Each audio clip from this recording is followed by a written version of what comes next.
Untuk dapat masukan dari berbagai pihak terkait, Panja GTK ASN menyerap aspirasi dari guru honorer dan tenaga pendidikan. Panitia Kerja Pengangkatan Guru Honorer dan Tenaga Pendidikan menjadi aparatur sipil negara atau Panja GTK ASN melakukan kunjungan kerja spesifik ke Kabupaten Bekasi.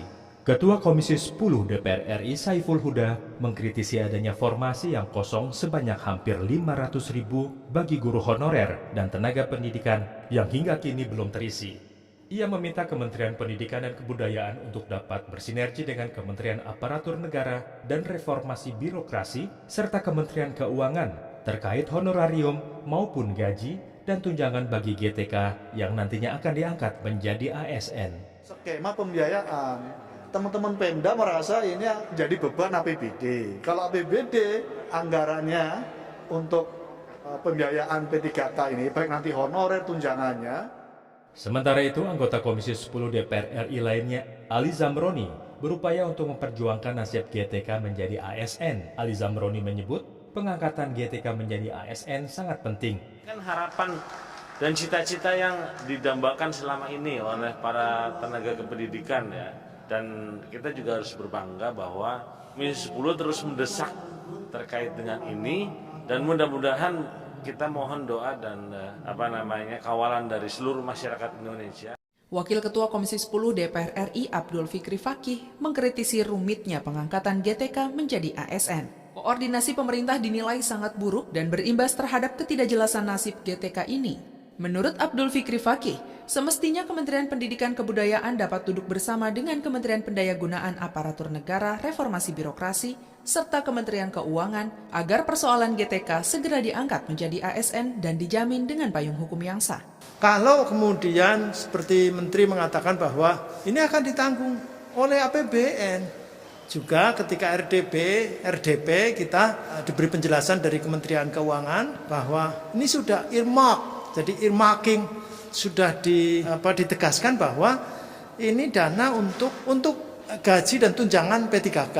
Ketua Komisi 10 DPR RI Saiful Huda berharap pemerintah dapat serius dalam pengangkatan GTK menjadi ASN. Saiful Huda mengatakan mesti ada pembedaan dalam rekrutmen GTK menjadi ASN. Menurutnya, masa kerja GTK bisa menjadi pertimbangan untuk menjadi ASN.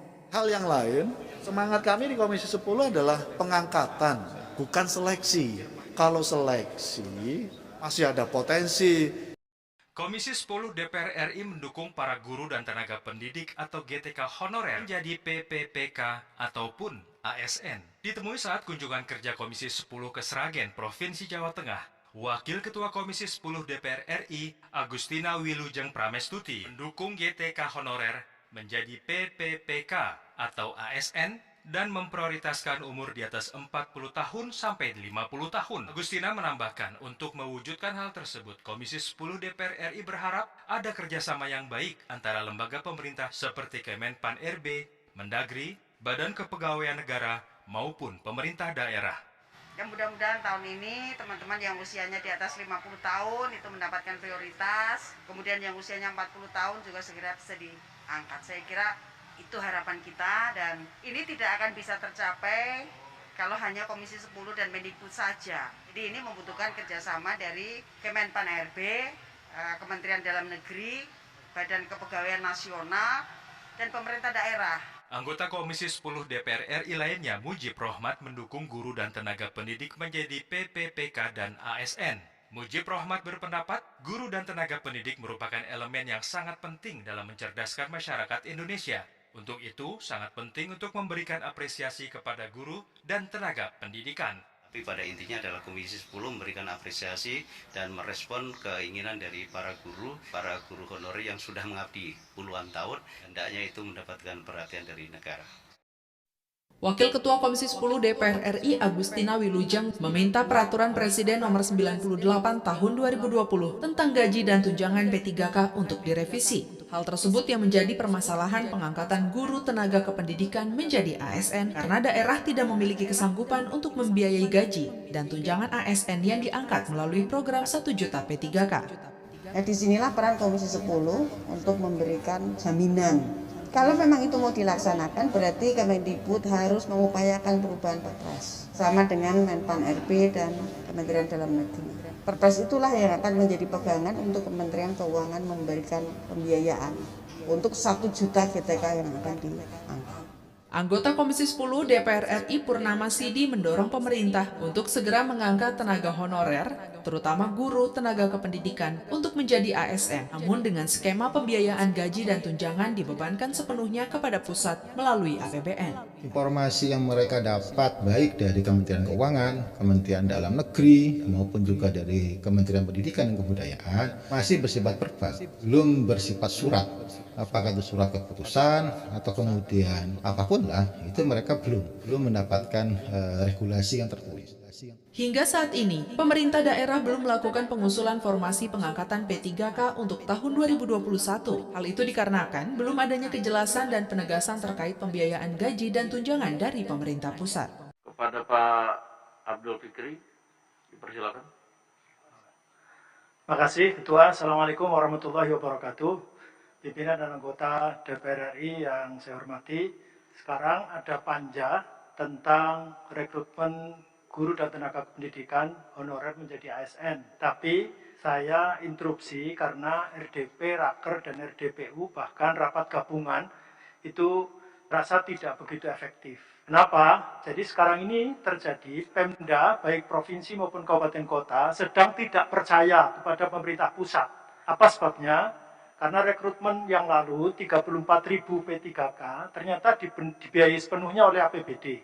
Akibatnya Kemenpan RB dan Mendikbud yang mengumumkan 2021 ini merekrut 1 juta guru P3K, hingga sekarang baru 568.000 paling tidak yang mengajukan. Nah, dari 34 provinsi, ada 5 provinsi yang sama sekali tidak mengajukan. Dari 514 kabupaten kota, 72 kabupaten kota yang sama sekali nggak mengajukan. Kenapa? Ternyata kepala daerah yang usul P3K itu diminta oleh Kemenpan RB surat kesanggupan APBD untuk membiayai P3K yang direkrut. Nah, ternyata juga ini tindak lanjut dari Permendagri 6/2021 tentang gaji dan tunjangan P3K sebagai tindak lanjut dari Perpres 98/2020. Bahwa P3K yang dipekerjakan di instansi daerah, maka dibiayai oleh APBD.